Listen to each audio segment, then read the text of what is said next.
مسقال ذرۃ شرعی، اگر چھوٹا سا بھی گناہ ہوگا تو وہ روز آخرت پیش کر دیا جائے گا.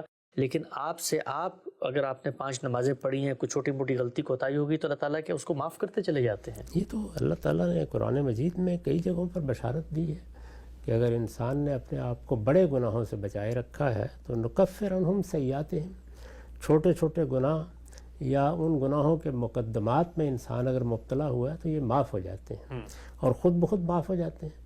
پھر ان کی معافی کے اسباب کبھی جمعہ کی نماز سے، کبھی عمرے سے، کبھی رمضان کے روزوں سے پیدا ہوتے رہتے ہیں. رمضان میں بہت بشارت دی گئی ہے کہ اگر بندہ اللہ کی طرف رجوع کر رہا ہے اور اس روزے کی حقیقت کو پہچان کر روزے رکھ رہا ہے اور اس کے پیش نظر اس کے باطن میں یہی چیز ہے کہ میرے اندر تقویٰ پیدا ہو، میں اپنے رب سے ڈرنے والا بن جاؤں، میں اس کی ہدایت کا پیروکار ہو کر زندگی بسر کروں، تو ایک ایک لمحہ اس کے لیے معافی کا ذریعہ بنتا چلا جاتا ہے. یہ انسانی رویے ہیں در حقیقت. وہ اگر اندر سے رویے درست ہو گئے ہیں تو اللہ تعالیٰ کے ہاں پھر رحمتیں ہی رحمتیں ہیں، اللہ تعالیٰ کے ہاں پھر نعمتیں ہی نعمتیں ہیں. پھر اس کا انجام اللہ کا فردوس ہے.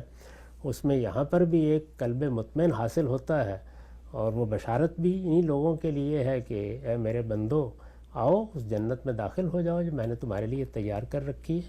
یہ سب اسی کا صلہ ہے کہ انسان نے اپنے آپ کو لوٹایا، رجوع کیا، تائب ہوا، ندامت پیدا ہوئی، اپنے پروردگار کو پہچانا، موقع ملا تو اس سے فائدہ اٹھا لیا ہے تو پھر رحمت ہی رحمت.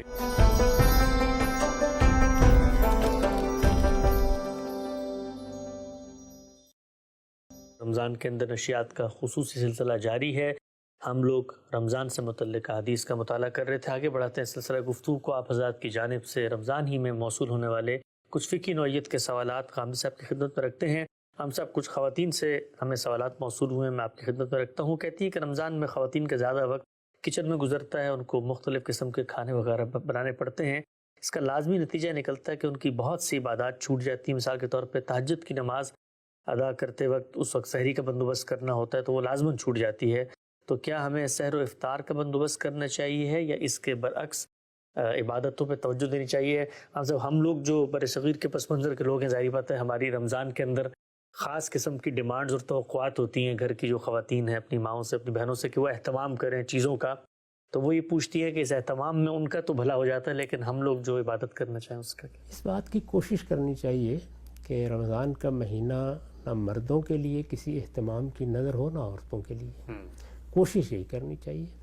اس کے لیے متبادل بندوبست اگر کیے جا سکیں تو بہت اچھی بات ہوگی. کم سے کم بار پڑے، لیکن اگر ناگزیر ہے اور کوئی مدد میسر نہیں ہے، کچھ دوسرے اسباب بھی نہیں فراہم ہو سکے تو امید ہے کہ ان کی یہ کوشش بھی اللہ کے ہاں عبادت شمار ہو جائے گی. کیونکہ وہ افطار کا بندوبست کر رہی ہیں یا سحری کا بندوبست کر رہی ہیں تو اس عبادت ہی کے لیے کر رہی ہیں. دوسروں کو روزے رکھوا رہی ہیں تو اللہ تعالیٰ کی مدد، اللہ تعالیٰ کی رحمت، اللہ تعالیٰ کا کرم اور اس کی عنایت کسی خاص صورت کی پابند نہیں ہوتی. بندے کے اندر کیا ہے؟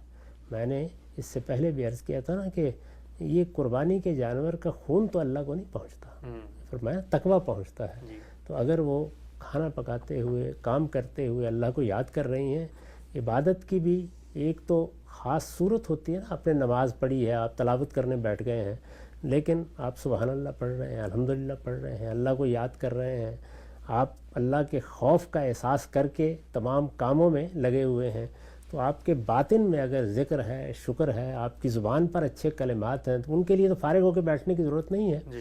تو وہی بہت ہو جائیں گے. روایتوں میں آتا ہے نا کہ ایک الحمدللہ کا کلمہ ہی میزان کو بھر دے گا. سبحان اللہ. تو اس لیے اللہ تعالیٰ نے بہت سے راستے ہمارے لیے کھول رکھے ہوئے ہیں. اللہ تعالیٰ کی طرف سے رحمت ہی رحمت ہے. اگر موقع مل گیا ہے کہ آپ تہجد بھی پڑھ رہے ہیں، آپ نوافل بھی پڑھ رہے ہیں، آپ کے پاس فراغت بھی ہے تو اس کا اہتمام کریں. اگر کوئی اور مصروفیت ہے، ممکن ہے کہ خواتین کو چلیے کو کھانا پکانا ہے یا اور کوئی اہتمام کرنا ہے، مزدوروں کو مزدوری بھی کرنی ہوتی ہے. بعض لوگوں کے لیے مشقت کے مواقع ہیں تو ان میں یہی ہے کہ اللہ کو آپ اپنی زبان سے یاد کرتے رہیں، دل سے یاد کرتے رہیں. امید کرنی چاہیے کہ یہ آپ کی اس طرح کی عبادت ہی در حقیقت باقی تمام عبادات کے مقابلے میں اللہ کے ہاں بہت محبوب ہو جائے گی. اس لیے کہ یہ مشقت کرتے ہوئے اور تکلیف اٹھاتے ہوئے اور دوسروں کی خدمت کرتے ہوئے ادا کی گئی.